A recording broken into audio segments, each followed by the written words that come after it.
Well, as far as the show was concerned, I was really flattered that Brian invited me to be a part of it because, there were so many guys that were a part of that were an influence to me when I was growing up. I just decided that that would be a great song. So that's one of my favorite songs to do. And I think maybe, not a lot of people really knew who I was or where I was coming from. And that's why I thank Brian for bringing me in because, it helped me to get a little bit more exposure than normal. And so that was cool. Had a great time.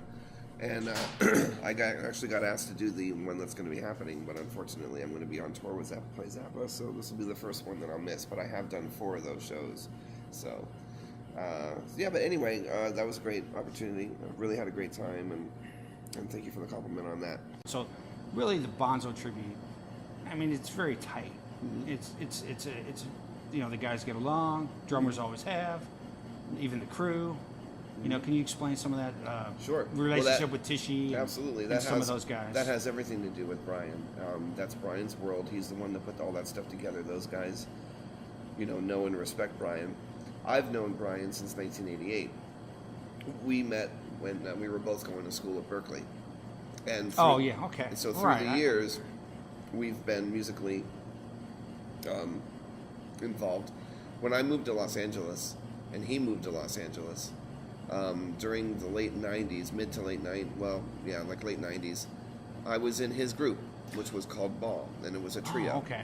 And so Brian and I were playing his music all around the clubs of Los Angeles for a long time, and we even went to Japan and played a show there, and that was fun. And then we ended up getting signed, and we had a record. Oh, okay. And then, unfortunately, the label that we signed to ended up having some problems straight away, and the record got lost in legal bullshit, and it never came out. So, and then after a while, I separated from Ball because Brian was going for a different direction, wanted some other people, and expand the lineup instead of it being a trio, being more people. And I went off and did a bunch of other stuff, but Brian and I have always continued to be friends and always continued to be in touch. And when he started putting together this Bonzo thing, I think I was one of the first people that he asked. He said, would you be interested in doing such a thing? And I said, absolutely. And I said, I think it's a great idea, and I hope that all works out for you. And it has. I mean, a lot of great drummers have come out of the woodwork to participate, and why not? I mean, it's all for something that we all love, which is how the influence of John Bonham's drumming has been so huge on all of us, I'm sure. And why not celebrate his contribution to rock and roll and to music? Because John Bonham absolutely has always been one of my favorite drummers. Always. And it was what he did that.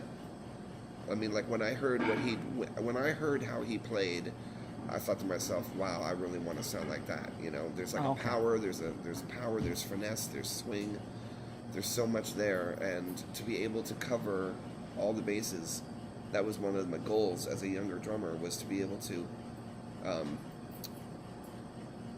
make people feel the way that I felt when I listened to my favorite drummers play.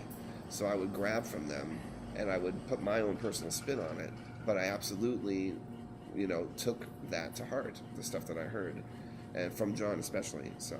Well, you do a lot of styles in the Zappa thing, and sometimes in the same song. Yes, it's true. It just changes, and it's so interesting to listen to. Well, I'm glad that was one of the goals that I made for myself as a young drummer, was to try to, dip my feet, so to say, into a bunch of different styles, because that's one of the requirements of being in Frank's bands or playing this kind of music. Frank Zappa's music is to be able to have a good, solid understanding of reggae and swing and metal and rock and waltzes and, even classical.